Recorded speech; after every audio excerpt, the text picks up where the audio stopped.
Hey everyone, thanks for joining us at Wave Podcast. So Wave's tied to the Ride the Wave Foundation. We empower people by providing free training to people seeking purpose. So anyone that's homeless, going through a hard time on the street, they could come in, get practical training, business type skills like how to find a purpose, positive leadership, mental health strategies. And on the flip side, providing training to people in middle to upper class to have the skills to be able to approach people in the streets they normally wouldn't. I'm Jeff Fisher. Let's ride the wave.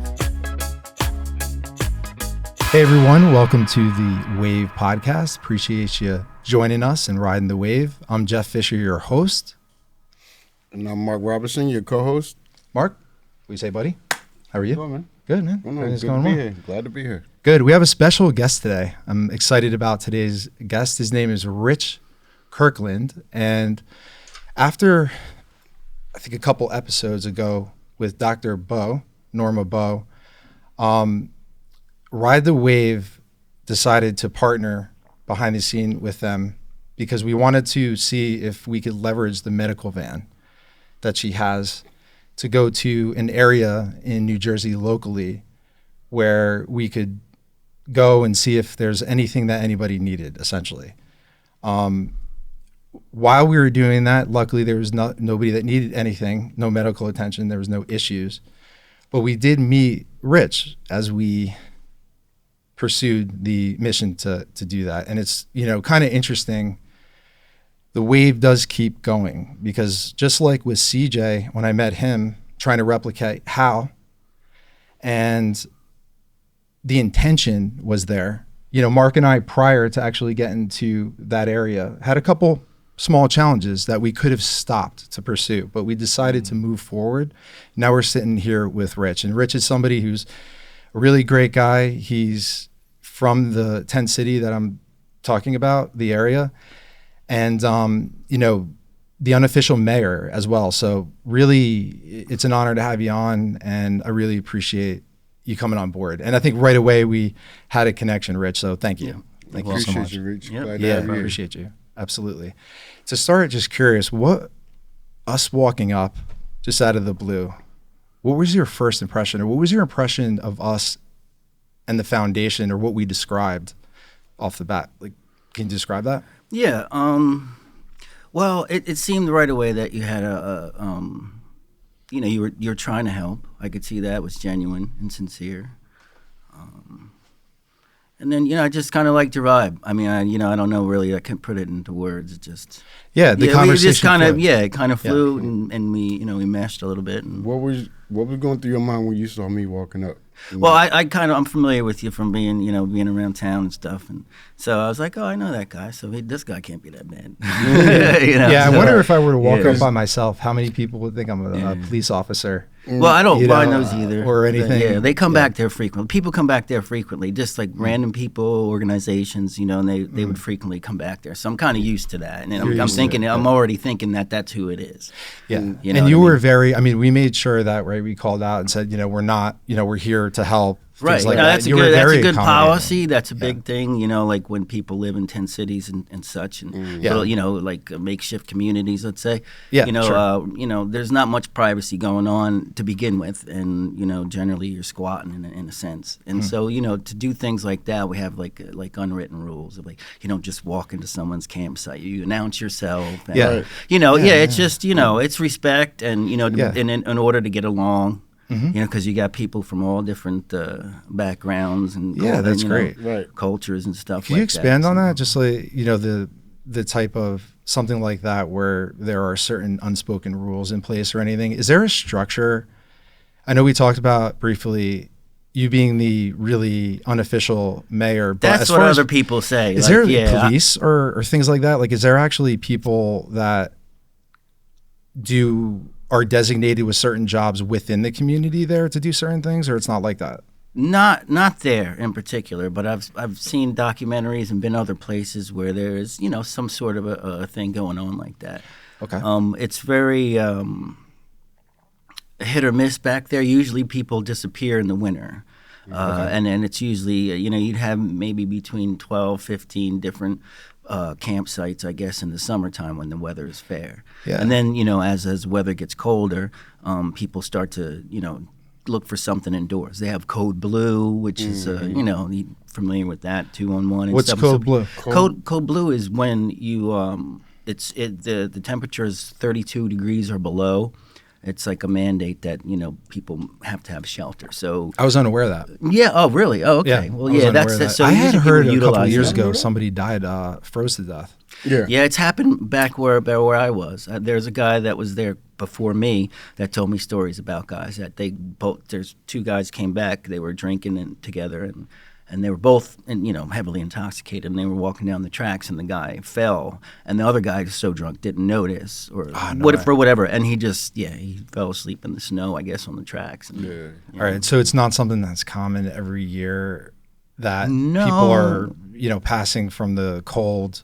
No, not really. you should- Not okay. really. I mean, it's just people. That's why I said, like, the way I got the tag, like the unofficial mayor, is just I would introduce myself to everybody and just to kind of get a feel for them to see, because some people, you lose a lot of hope in the situation. You can, and some people mentally, mental illness is kind of a thing. It's connected to drug addiction and homelessness and stuff. It's part of it.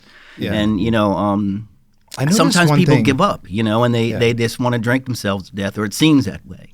They Yeah, it's just, sad. I've been in that position too. It's not like I haven't dabbled with drugs and just been real reckless and self-destructive. It's not, it's a thing. You feel so desperate, and it's not that you think that it's going to make you feel better. It's just going to make you feel different. You get so sick of feeling the way that you feel day in and day out that you just want to feel different.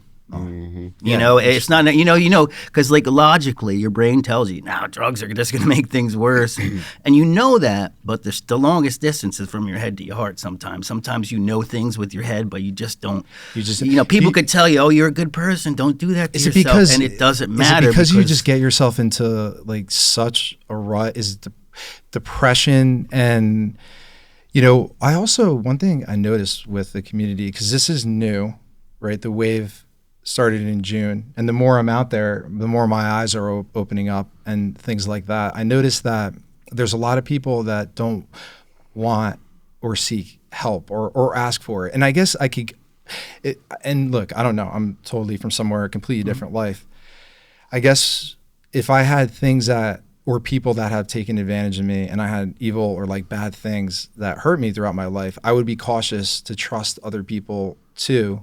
But would I be prideful to get help to or want to do everything on my own? Do you know why, or do you have any idea why you think people would be reluctant? Because I've noticed in my career and developing everything that asking for help, it really is necessary in order to get to a particular level, and because it does take a village. So I was just curious if why that's happened so much, so frequently.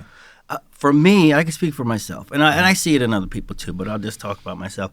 It gets to the point where, I grew up in institutions, foster homes and stuff, essentially. Yeah, tell us about your life if you'd like to. Yeah, sure. I don't have a problem. But that's kind of how I grew up. And, there's a sense of having no control over what's going on. Okay, you're going to be moved here. Okay, I'm here. How long am I going to be here? And everyone else has control over your life. By utilizing drugs and living that kind of a lifestyle, some people choose to do that, and they just get stuck in that because they feel like they have some sense of control, or I feel like, and so at least the bad things that are happening to me are happening because of what I'm doing and because I'm in control of it. Not, you know what I mean? But it sounds like a messed up kind of way to look at things. Sense. But it gives you some sort of control. You live in the woods, you don't have to follow much rules. Is there a freedom aspect to that? Is there can not be, knowing what is going to happen the next day? Doing that type of thing, knowing that, hey, I don't have any responsibilities, I don't need to do certain things or check in. Is that kind of freeing? Is there it gives a spiritual little aspect? consolation, I guess, a little comfort, but it's fleeting, and then that's why you're kind of all over the map because you're looking for something to satisfy, in the world that it just doesn't do. Happiness is a short-term emotion. You can be, and you really shouldn't search for that, especially not Especially in worldly artificial things. happiness. Right? Artificial that's very happiness happiness through temporary. a drug or anything. Right. And it's very temporary. And it usually tends to make things worse. Any quick fix usually comes with its consequences. In the moment, it's fine. And it's weird that we would sacrifice, the rest of our lives, say, for that moment of bliss or whatever we, escape or whatever it is that we're looking for in the chemical. You're somebody that has experience, and you're smart too, and you're in that level and like with the people. Is it, in your opinion, drugs? Is it people that are migrants that can't find homes? Is it mental health, or is it housing? I think it's all people. It's not. It's But not are you just seeing one thing. more than the drugs, other? Drugs, they're symptoms. Drug is just a symptom. It's not really. That's the answer. That's the solution. But is it after somebody gets kicked out of their home, or is it they get on drugs and then they start to just down spiral because of the drugs and go out? Because a lot of the housing is going up and things like that. It's difficult to afford. So if somebody doesn't have a job, and after COVID, if they weren't on drugs and they go into that world, maybe they will be. Or do you think it's the drugs that cause that? Do you know what I mean? Or have you experienced anything like that? I think it's the way we think and our attitudes toward things. Like they always say, it's a chemical imbalance in your brain. And like mental illness, like I said, it goes hand in hand with drug use and stuff. And I think people, drugs are. They're obvious. It's an obvious thing when someone's strung out on drugs and stuff, and it's easy to point the finger. But people overeat, people gamble, people are lusting and making their world focused on money. And then they figure if they get this right amount of money or this right car or whatever, this right circumstance, that's going to give them happiness. And but that's, it may be true when you actually buy the car, but after a while, okay, everybody else got a car like that too. I'm going to get a different one. And we delude ourselves, and we start to think that we start to chase these things. It's like chasing our own tail. Chasing the dragon. And that's just one form, right? It's just one form of, drugs are just one form of that. What do you think could be a bit of a solution per se, but can help with something like that in your personal experience for either a replacement or a way to turn your life around? Is there something that you think could help people in that cycle, or that maybe missing? For me, I mean, it's hard. It's like for me, I know there's like a simple answer for that, and for me, it's God. I know it's not a religious thing, but that for me, that's what it is. No, I mean, that's I'm not gonna sit here because that's the first thing that's okay. In my head. Yeah. But for me, that is. But it's more. It's more than going to church. It's like being part of something. Like the church is just a building, kind of. Like people think that it's the building, but it's really not. Yeah. It's the people that are in there, And it's a mindset. Like we've been hearing that quite a bit, right, Mark? Yeah. I try to be grateful for things. All I got is peanut butter, and okay, some people don't have that. You can look at it different ways. Like I'm eating peanut butter sandwiches and getting by on that, but there's parts of the world and there's people, part of our, people, there's some places that they don't even have that, and they'd be lucky to have that. They might kill someone. It's an amazing thing so for you to say. I try to be grateful of things I have and try to concentrate on what kind of person I am, and am I acting in God's will? Am I a good person? Do I consider other people more than myself? I have to commend you for that. And I think that just shows that there's probably so many people in the situation similar that are good people and want to do really well. They're just sad and depressed. The only difference, the reason why I'm not out there. It's funny you say that. I have access. I have bipolar. Okay. I take medication every single day. I treat it with activities that I do for fitness, things like that. It's like if you have a disease, if your kidney was messed up and you needed to take something, or you were on a diet. Like I have a specific routine to optimize that because I believe it's a gift. I actually don't think that hypermania or anything, or bipolar is something that is a disease. I mean, it could be that way. Yes. I mean, disease or whatever name, I forget just semantics. It doesn't really matter what you call it. I think that it it could be, it I think exists. it's a gift actually for certain people. And I think that I just happen to be blessed with a good family prior, and I have access to medical care and medical medication. Otherwise I'd be That's true. And that's true. And one day, I think the next time we do the anniversary episode, Mark, if I can't get one of my friends to come in that was actually physically there, I'd like to just sit down with you to run through some of my past and some of the things that, I've gone through too with that. But it's only because I have had good family, people that mentors throughout my life that have encouraged me. And I'm realizing that's what it is, and that's what we're missing. That encouragement that I fueled with Daryl. If you listen to the first episode, it's raw. It's me just with a phone in a library, straight up just talking to him because we had to get the story out.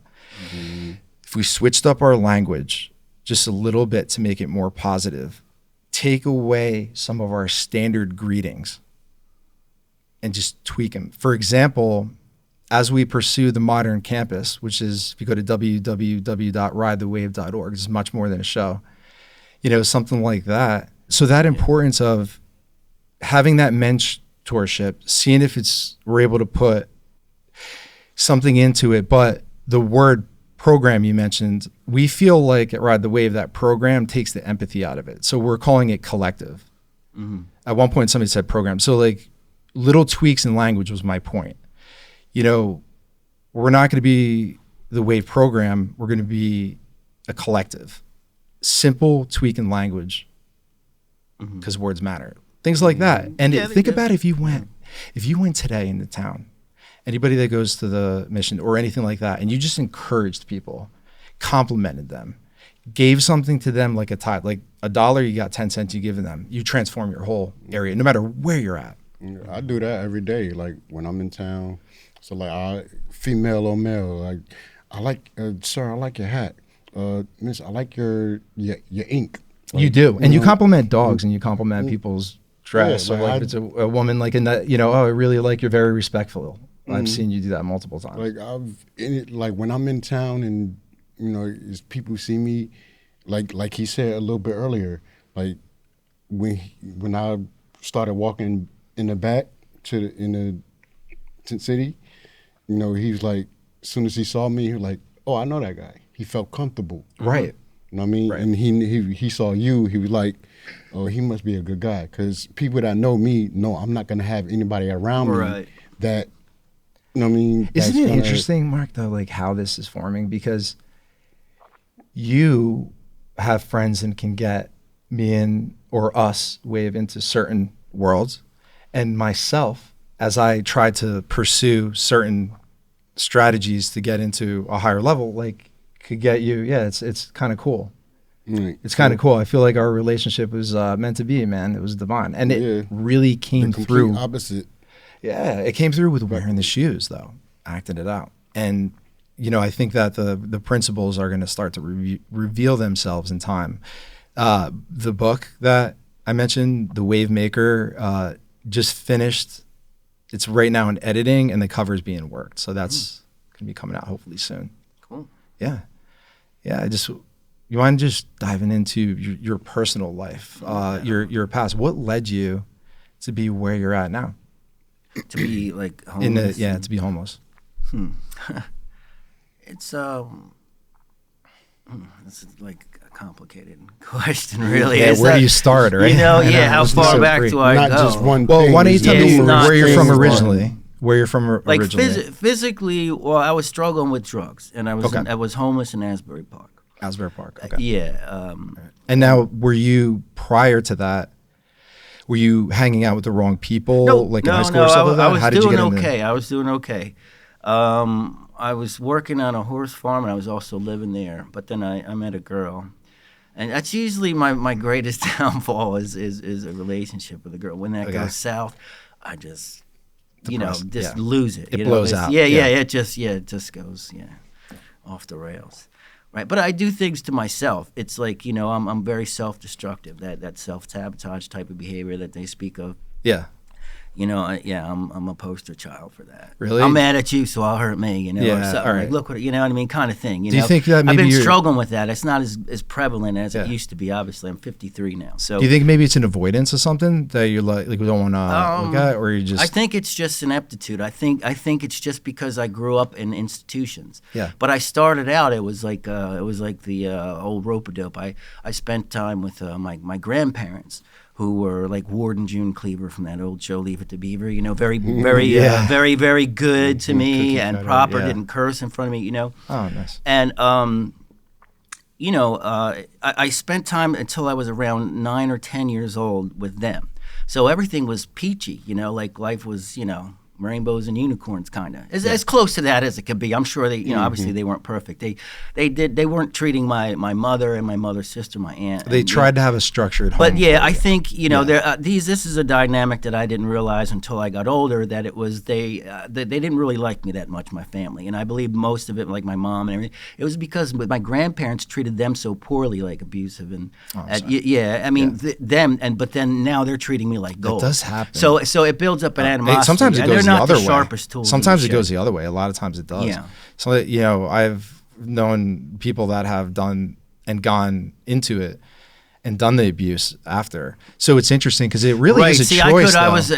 I could have, but I think they decided to go the other way with it. What I'm saying is they decided to have a house, to learn from it, to not do it. That's what I think was going on with them. I think they felt maybe guilty and said, okay, this is our opportunity now that we're older, and you know what I mean, and to treat me well and to it's like some type of redemption and stuff. Now, of course, I didn't realize that when I'm 10. I don't, this is just hindsight, always 20/20, right?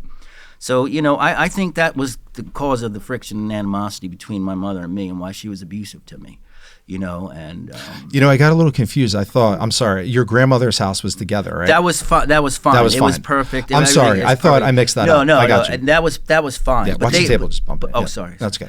But they, I'm kind of animated. No. And hey, be yourself. This cool. is for all of us. Yeah, it's right. all good. So I stayed with them, and then everything was fine. But then I went to my mom. Within 2 weeks, she's hitting me and beating me up, and sorry, bad stuff. So I'm not going to get into the gruesome details. Sure, no, absolutely. But she was like that, psychologically abusive and physically abusive. And so, it was very shocking. Now, if I grew up with that, perhaps it would have been a little bit more the norm. But since it was really traumatizing, is what I'm getting. I can't even imagine. It's like I'm going from like everything's I'm great, so I'm sorry a good that kid, I happened to can you, be Rich. really honest, to where I can't be honest with her because she doesn't believe me anyway. And like, what do I do? It's very confusing to a kid that age. I bet. I didn't know. So, I got angry and stuff. That's when I started going to institutions because, she would kick me out at that age. 11, 12, and she would kick me out at that age and say that I ran away and call it. But they got hip to it and they started putting me. At first, I was going in like correctional places, like Skillman was that's no longer here, but it was Skillman Training School for Boys. I was there, Jamesburg, all types of programs that were designed like for correction. But once they figured out it really wasn't me, then they started putting me in a program. I was in a program called Vision Quest. Yeah, you sleep in teepees and you ride on a wagon train. Really? Literally, Where is this? They still have it. It's based out of Pennsylvania. Oh, as far as I know, it's still going. But they have 2 wagon trains, like 15 covered wagons. Oh, People, I really? know it sounds bizarre when I tell people that. It's just like, so I mean, I had a lot Not of a cult. yeah, right. But no, it's Yeah, you can look it up. It's interesting. Yeah, you can look it up. Vision Just Sure. look up Vision Quest wagon train. All right, and cool. I will do that. that's a whole. You start out in wilderness camp and you get physical training and education. Obviously, since you're juvenile, you have to go to school. But like we would do all kind of things and the wagon train, and I got picked for the boat program. It was a 136-foot schooner. We traveled from St. Lawrence down to Bahamas, back and forth, following the good weather. So I learned how to sail very young. Yeah, that's great. And I wound up having a job for 6 years doing that later on, sailing big boats. But, so a lot of these things that, once I started going to the places that were like that, I'd rather be there than home, obviously. Mm-hmm. So I think that really screwed me up in the head, for whatever, Yeah. And it's just been like a lifetime of trying to get past that and not being able to function in regular relationships. Like, it's very difficult for me to allow people to be close to me. It doesn't, I don't get the concept. Why would a person just call me and say, want to just hang out? That's weird. What do you want? Before I met you're a dude, Kristen. what do you want? I don't have, it's a weird dysfunctional kind of, and I don't know. It's just not.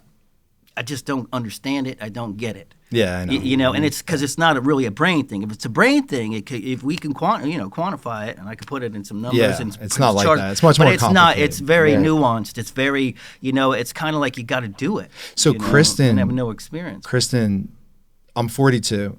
Majority of my life, I was not in relationships. Prior, I think in my early 20s, I dated a girl for 5 years, and then I was single. But I could relate to the blowouts, as you mentioned, because I used to get into these relationships, and they used to be so elevated. And I used to put that. I think it's so important for people to not put their eggs in one basket, also. Yeah. And to not seek something so fierce that because if it blows out, you're screwed. So for me, it would be blah, blah, blah.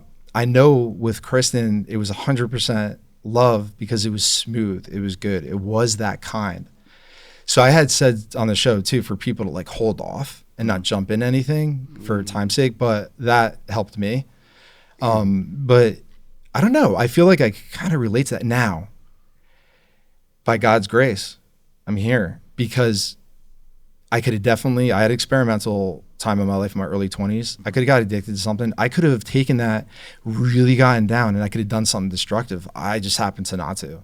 And it's interesting the more I'm going out and the more conversations I'm having and realizing that I'm looking in a mirror of something that I could have been, and I just want to help people. And it's crazy. Like I feel like it's so unacceptable, Rich, for people to be intense and for people to be sad like that and not have access to mental health medications and things like that could at least give them balance, because they're like shock absorbers, essentially. So, we'll try to do our part, but really, again, you coming on is huge, because people getting it from somebody that has experience that's there, opposed to seeing it come through the news or wherever else. It's better to do that. And it's interesting going out now that I'm actually talking to the people and making it live in real life. And then you match it up to the news. It's interesting. Well, you gotta. It's very interesting perspective. They have a lot of, you create narratives, with news and media, and it gets filtered, and it has to be entertaining and stuff to have a bottom line. They have they have to do certain things. But I think it's all about the key thing is just to meet people where they're at, because there's all kind of dynamics. There's all kind of reasons why people do what they do, and it's hard, for anybody to do anything when they have no hope. They just they're fed up. Like I'm kind of fed up, like with everything. I just want it all to be over. That's it's a terrible thing to say, but the truth is that I just hope I just fall asleep and not wake up most of the time, because I pretty much get I don't care anymore. I feel like I know. I know that's wrong though, too. but I know that's wrong in my head. I know. And God tells me, I'm of course that's not you. You know rules. that. That's not you. No, I know. Yeah. I know. But it doesn't stop how you feel. Right. That's what I said. The longest distance. You know what I mean? I know things in my head that I just can't seem to convince my heart of. You know what I mean? And people sometimes they don't get that. Why don't you just stop? It just you're such good. You're smart. You're this. You're whatever. You're talented. You can play the guitar. You can do this. You can do that. It really. I don't care about any of those things, because it doesn't feel like that to me. You know what I mean? So, and you can't, it's hard. It's difficult. So the way I get around that is just I try to be good to other people. If I can't be good to myself, at least I could be good to other people. Does that fill you up? Because yeah, you love that. It's the best thing. Is it better than drugs? I don't drugs? really care. Is it better than drugs? Yeah, it's better than drugs. Yeah. Hey, Mark.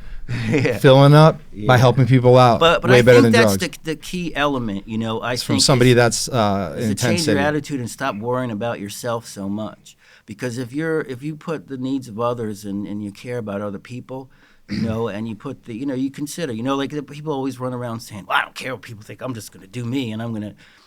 That's a terrible thing to say, I think. I'm not saying, like in every instance. I don't believe in absolutes. Like you can't say you deal with this when this circumstances arise. You deal with it this way and all the time. You can't do that. You have to. It's like case by case. There's too many. What if the things. best drug? What if the best drug It's love. known to man was All you got to do is break through the muck and help people out. That's it. Really, Ride the wave is connect to the person. Look them in the eye, certain principles, chest open, boom. Yeah. Valuable conversation, fill up. Give a gift, even if it's encouragement. Doesn't matter. Thank you, Sean McManus. Doesn't matter if it's physical. Head out, do it again, ride the wave, and then go. And then the series of the books, so it'll start off with the wave maker, how to start it, then to stay on the wave. So the next one will be ride the wave. Tidal wave is going to come out. And tidal wave, because it's life, during that process, filling up, you're going to hit something. You're going to hit an obstacle, a challenge. Something's going to throw you off. So how quickly could you recover from that? Because it's bound to happen, and put in the ability of that's okay. It's okay that it does happen because you're getting pruned. There's a reason for it. Just like a bush has got to get to its full on potential, you got to prune it first. Utilizing business principles, and the ultimate strategy is to utilize what I love,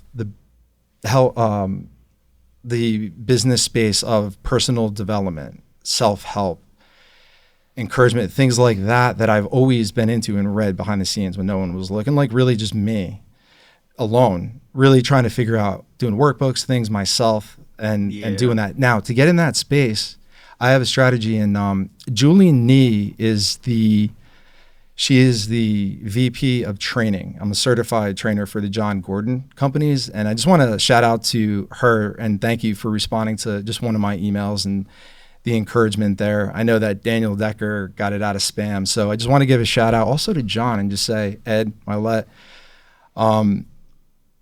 what better way to utilize the personal development space and bring it down to the community to help others in a unique way. I look forward to meeting you. But anyway.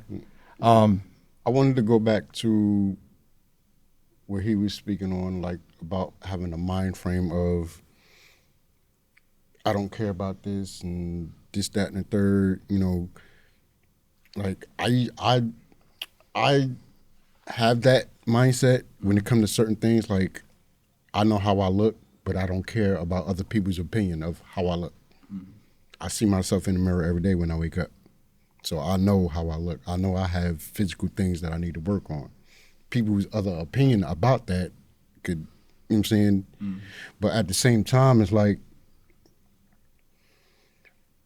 I said, I was always that person growing up who wanted everything that I didn't have growing up. I wanted the friends. I wanted to be some semi-famous, be famous with having a group of friends that everybody knows you, you know, like the Cheers theme song. When you step into a place, everybody knows your name, all that. Right. You know what I mean? I used to want that as a kid growing up, having good friends and just, but as life progressed, I'm like, yeah, it'll happen. Like, I can care less now of having friends and this, that, and the third or whatever. I don't know if I believe that. I don't think I believe somebody said something. Like, it's tricky. Like, you know. I don't know if I believe 100%. Because I think that, how would you not want friends? I mean, our friendship, I've known you, going on a year? Wave was formed in June. So it's nice. It's nice to have somebody to support you. It's nice to be able to have somebody that you can trust, and, you know, somebody that has your back and stuff like that. I think it's natural to want that. My question to you also is, are you being, when you're walking out, and if you're assuming people are looking at you a certain way, are you going in, not bitter per se, are you going in waiting for that? Because you do tend to attract where you go. So like if you're walking down the street and you're like, oh, people are going to judge me, I'm looking around, I don't know. It's just, I guess it's mindset. No, I don't wake up and just look for it. I know you don't. I know it's there. You know what I'm saying? So it doesn't bother me because I've been dealing with it for so long, and, you know, seeing different things like that, it becomes numb to me. Yeah. But that could be just in your head because everybody else is so wrapped up with what they're doing and what they're thinking Right. and But that's thinking what I'm probably saying. the same thing you. Oh, I got to keep my stuff How many together people are 'cause thinking judge that? it. Right. And how Yeah, many it's lonely like, people are in your community, in your guys' communities? Like Right. how many people right now are feeling exactly the same way as Mark right now in a Tent lot. City? But it's a lie, it's really just, It is a it's- lie. it's harmful. I think somebody said to me one time about as far as relationships, the quality of your life is directly related to the quality of your relationships, and I believe that. that to a certain degree. And I mean quality of relationships, like the relationships you two have. That you're coming together, you're like-minded on trying to help people, you agree in a good, solid, philosophy. Maybe not to the T's and Oh I's, yeah, we have our differences. We were just talking about of course, getting you our have language to. together, You have like when to. we You talk have to have about the it. Yeah. diversity, right? If someone agrees with you all the time, there's something wrong with that. Absolutely. And actually, that's the thing. You need I'm to a be little bit challenged worried about because you're that. not going to be 100% right. You need to be called too. Doesn't matter. The guy Yeah, way up you're here, right. the Pope sins every day, right? You're right. And I actually tell I'm not saying that. God, where I'm getting my instructions. If I believe what I believe it, right? Okay. Yeah. So I got to go by what it says in there, and it's never failed me. I've seen evidence in my own life. It wouldn't carry much weight to other people if I describe it, so I don't bother, and I don't really usually lead with that and saying all kind of stuff like that because people want evidence. I'll act a certain way and I'll talk a certain way and I'll be a certain person and I'll always be that person. And after a while, people will be curious about it, and then that's how you do it. You got to, They're going to want proof. Yeah, after well, a while, like, but see, I'm the he proof. Said I got this, a question. he living said that. proof. I want I to have a see question. proof of what.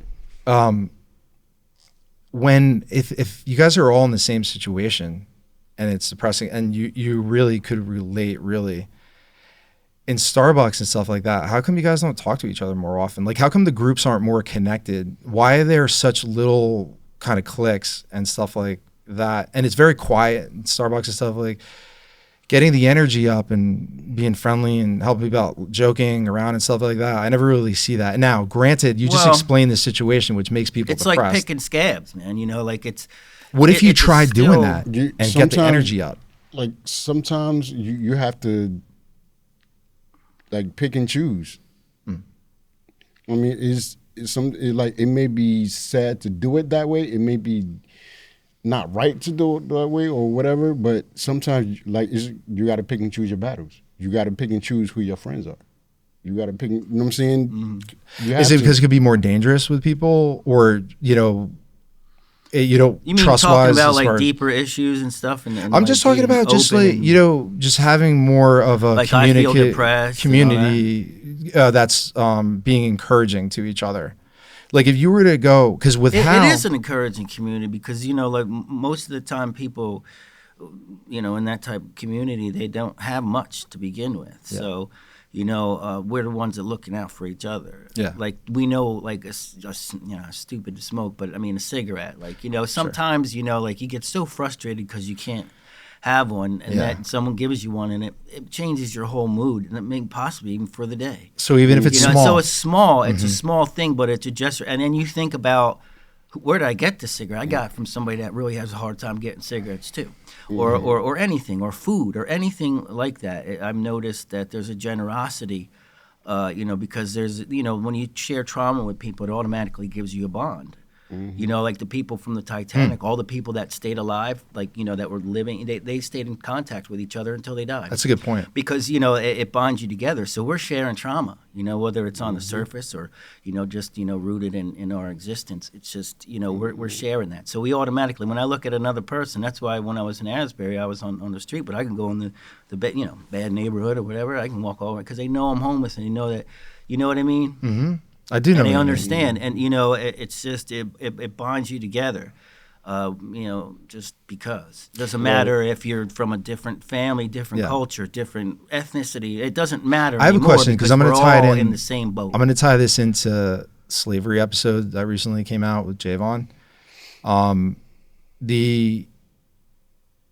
Do you think that though that roots and identity, if it's like that, so if that tragedy that you guys share or where you're at level-wise, drugs, whatever the reason, does that become an identity so much that you're afraid, or if you leave that, you're in sort of a wilderness space where this is some place that I don't want to be? Or you know what I mean? Like, does it become something you get dragged into because it's rooted itself almost as a identity, just like slavery was?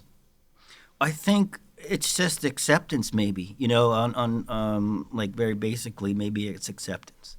Because, hey, we're in the same boat. I have not, you know my situation, I know yours. We're no threat. Automatic, there's an acceptance there. Mm-hmm. And when you try to fit into like regular society or whatever that is, you feel out of place. I feel out of place. Do people treat I you? get anxious. They treat you? Are they meeting you straight up? It's in my head. No, it's in my head most of the time. So Some it's in people, your head. few and far between, but most people are not so callous.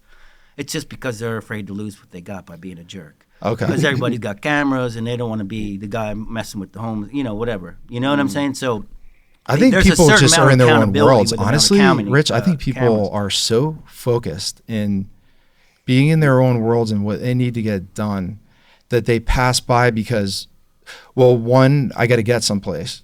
I have some money in my pocket, but I can't help, or I'm in the zone a certain way. And I don't know if for me anyway, it was never prior.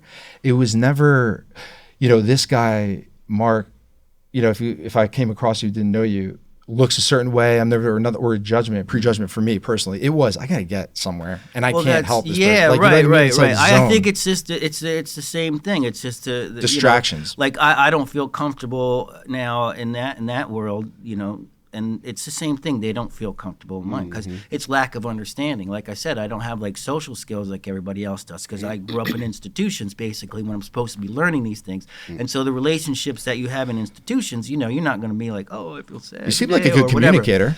So, I don't know where that comes from. Thank you, but I don't. Yeah, absolutely. You seem very smart. I spent a lot of time thinking and analyzing and trying to be self-aware.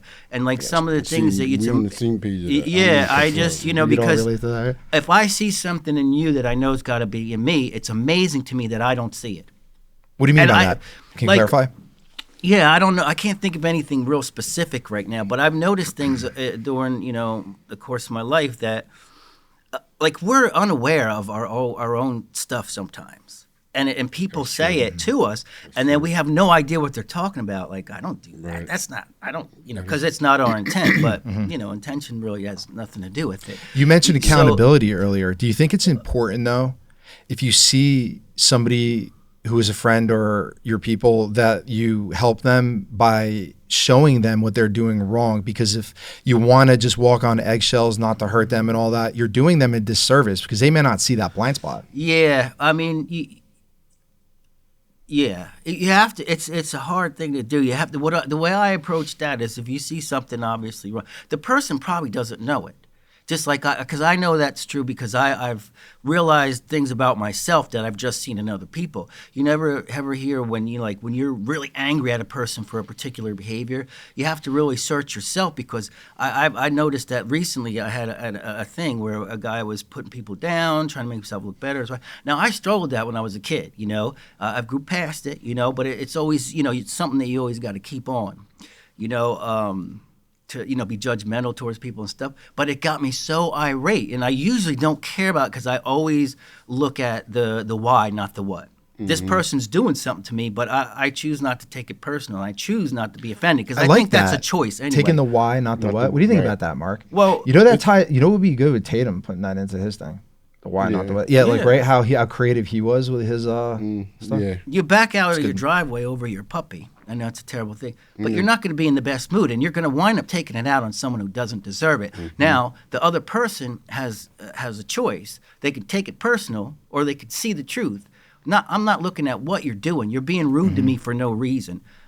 My first thought, now it's conditioned. I conditioned myself to think that way. It didn't start out that way, but you have to be mindful, right, and make changes. And you have bad habits. You have to stop doing those, which is very difficult. And once you stop doing those, you start doing something else until it becomes second nature. And so it's a process. Mm-hmm. You don't fix a decade or so of bad behavior in a couple of days. How do you keep balanced? How do you keep on track personally? Just like I said, the why, not the what. Like, I know what you're doing to it. No, I look for why the person's doing it. No, There's got to be a reason, wise. because I've never done anything to him, so I can't take it personal. So if I can just get past my own ego, how dare he speak to me like that? Who am I anyway?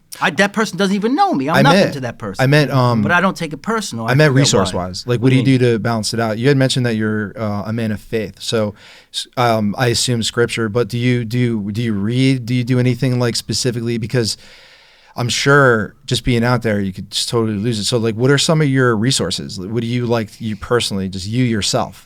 To keep you balanced, whether it be scripture. You said that you like documentaries when we spoke. So things like that, do you have any advice for people to like look into that might be in a situation that is similar to yours, but they can't get out of it? You know, maybe a particular thing they could read or a way they could adjust their mindset just to get on track to help someone?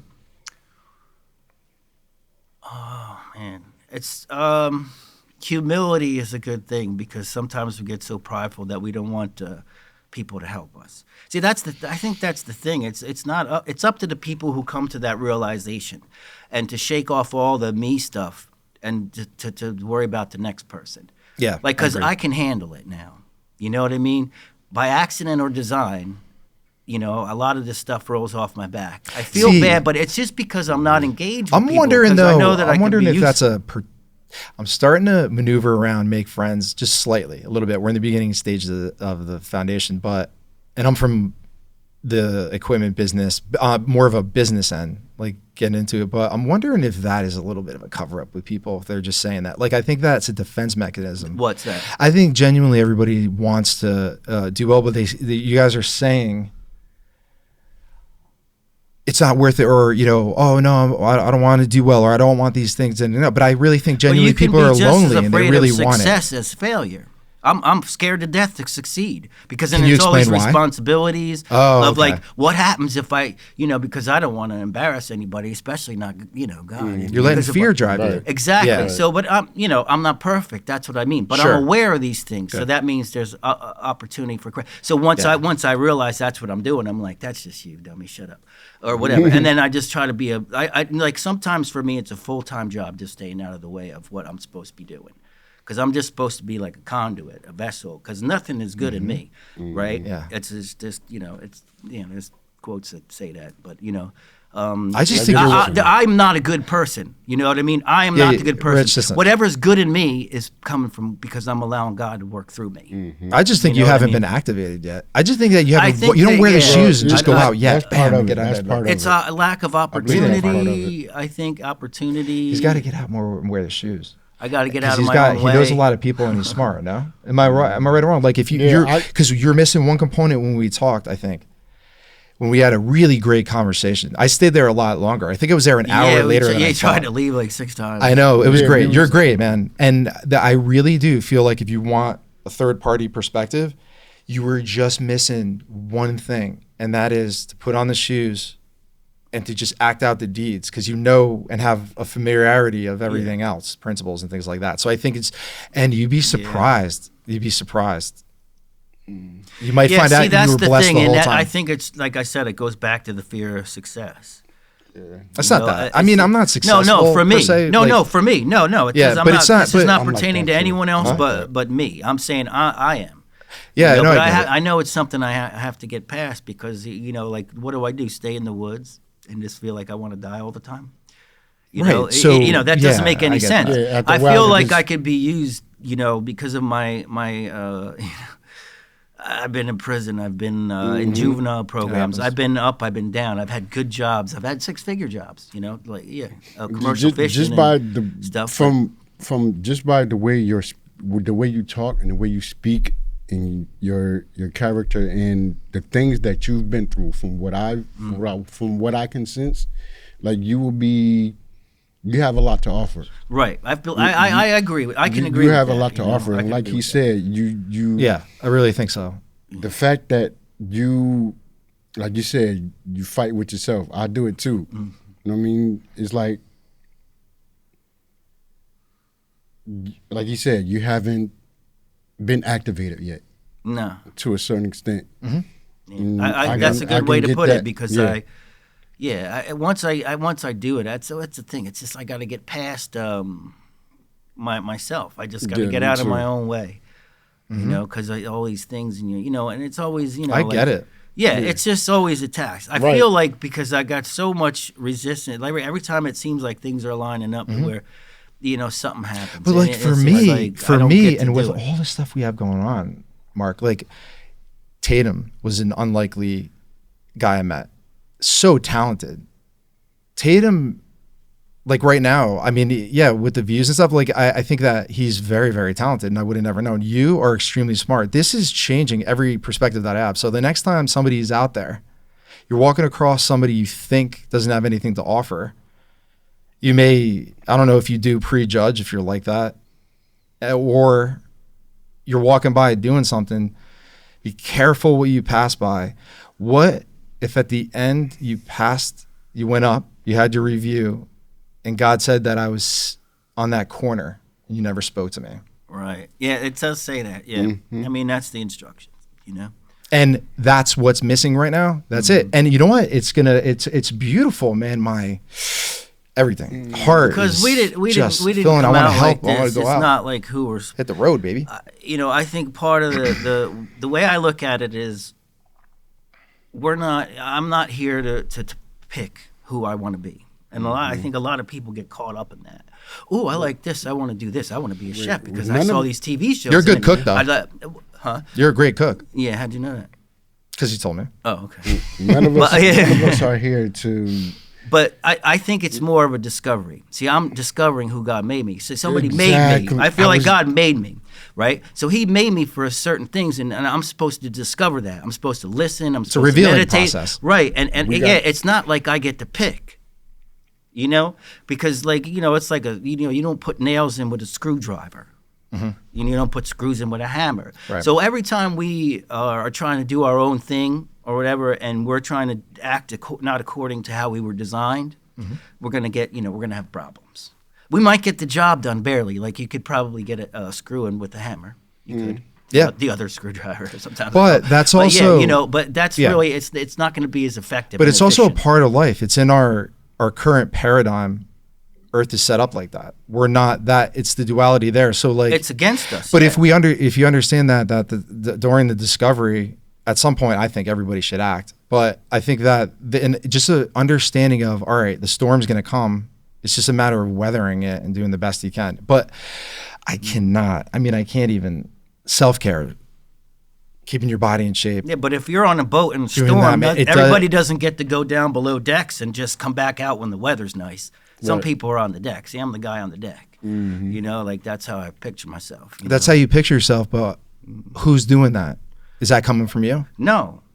But no, not at all. Anything, like I said, I don't believe anything good comes from me unless I, acquiesce to God's will, and that's the only thing I really pray for. If I have a headache, I don't pray for that to go away. If I can't sleep, I don't pray. I say, God, let me do Your will. I and love let me that. have wisdom. Yeah. Wisdom is the best thing. You're a very humble person, and I like that. But you know that. I don't know if I always succeed, but it's okay. I think that I wonder how many. Just people. It's got to be so common. What we're discussing right now, the numbers, and it's a shame because we could help each other out because we're all human.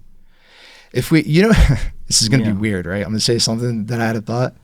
So like in Scripture, there's the kingdom world, and in Lord of the Rings where there's a Middle Earth. I was like, one day my thought was like, Earth, because He created it. The digital space is like a middle type Earth. But the digital space is separate from us. So I think like with kids and everything, there needs to be education and an explanation on as early as possible as like how to separate the two and say, hey, look, like this is what is real. This is how you help people. This is what you do on the street. This is how you treat morally. But it's also something that you won't have that digital world if this goes away. It's more important because we're literally... Our real world is getting destroyed. Yeah, while the we're world behind doesn't the phone. really offer much in the way of real. But it can. It's all It's like It can, everything's about if you money. It really is. It kind of comes back, and you can't serve both, right? Man, Is everything about money? Oh God, it kind of is. I'm in a societal sense, maybe not interpersonal. In a not culture. between me and you sitting here. Right. But in a general sense, when we leave this room, I'm not going to eat if I don't have money. I'm not going to be able to have water to drink if I don't have money. You know, in a general sense. So everything it revolves around money. But our exchange is and the money. bottom line, and the more you have, the more you have to pay attention to what the world says for you to do. Our exchange I'm is free and money. clear to say whatever I want. Yeah, yeah. Our exchange You know is what I mean? Because well, I have nothing to lose. yeah. Yeah. They can't take it. The world can't take anything else away from me. Yeah. So I can speak the truth, and I don't need to convince anybody of it. I try to speak the truth. You can't take away. You can't Yeah. take. Zero, You something can't from take zero. You can't take away from a person that you can't take something away from a person that they don't have. Yeah. Right. So worldly things and stuff, it's good not to have a lot of possessions or be, fixated on, things. You know, It's I just better wanna to be say concerned something. with people, I suppose. I do want to say that in a way, our exchange is money. And you mentioned building a really good network before of good people. Here's the reason why I think that's more money than trying to pursue tangible money. Because if you're doing that, you're going to connect to people that are going to help you out, put you in a position to work, stuff like that. But also if you were in a bind, so Kristen's mother, Lily, she turned down an opportunity actually when it wasn't kosher too for women to be a CEO at Dior. She one time gave me such good advice, or just mentioned something at the dinner table, and I thought it was great. She was like, you always have to remember that the network you build going up, they're going to be there when you come down. So how you treat people is very important. If you're nasty, burning bridges and doing that kind of stuff, that's what your network is. That's who you are. So like at the Ride the Wave, we're trying to do our best to surround ourselves with great people. Hassan, Seafair consultant, really appreciate you. Like Pam, website developer. There's really, if you align yourself with the right people and you connect and you do that and communicate, there's nothing better. And everything I look at in society is taking us away from what's the best, and that's it. Distractions, the things the that phones, are real. the things that are real and things like that. Yeah. And I guess like to leave it off, because we got to get going. If you have anything that you want to tell people in the audience that they think they should know, but somebody in my situation or level may not know, and speak to people that are good people, please, that want to help, they just don't know. They just don't have an understanding of it. Is there anything that? Well, I mean, I guess this generally, like when you walk past somebody on the street and they're looking dirty and got maybe a scruffy beard and they haven't taken care of themselves or whatever, just remember that there's a person in there, that there's a child in there that's lost and confused and doesn't know what to do and might not have the faculties and they're not necessarily a bad person, but there's a human soul in there that's just like reeling and tortured, maybe. And, by you just giving that little look down your nose or something, man, that could really be devastating to someone. It could be devastating. So be mindful. Eye-opening. Be mindful. Be very mindful of who, how you treat people. Yeah. I've since As they are people. Right. Yeah. Since I've been in the town where I am now, and I've been chilling, hanging and chilling with the same people since I've been in this town. And I had somebody tell me, well, you're always hanging around, you're always uptown, and you always hang around the same people, because I hang around the people where I started with, I started with. Yeah. And I do that no matter where I am. Like the people that I first initially have a contact with, that I first come in contact with, and I feel the vibes and this, that, and the 30 out of the whole 9 yards, and I stick with those people. With the homeless, you see people see me uptown almost every other day. Me walking around town, whether I'm going to the library or I'm going to Starbucks or when you see me sitting small group, talking, it'd be the same people. Yeah. Okay. You know what I'm saying? Some of them fall off eventually, Yeah. But for the most part, you'll still have that 1, 2, maybe 3 original people. Yeah. I have no doubt too, Mark. You know I what have I'm no saying? doubt. Like, I have no doubt so- you're surrounding yourself too with some good people, because you're also a good person. And Rich, what can I say, man? This was spectacular. I really appreciate you coming on. I think that it's very interesting, like I had said, how this thing is forming, and your openness, you being willing to share your story.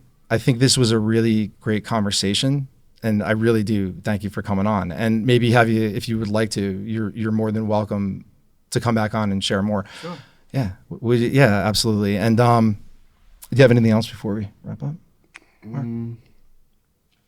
Good. Beautiful one today, huh?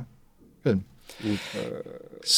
I want to thank everybody for tuning in, but I just do want to say that, correct me if I'm wrong, I think we figured it out, that it really is the compassion, is connecting with people and encouragement, because those, at Ride the Wave, our tagline is the path is to the person. And there's a reason for that.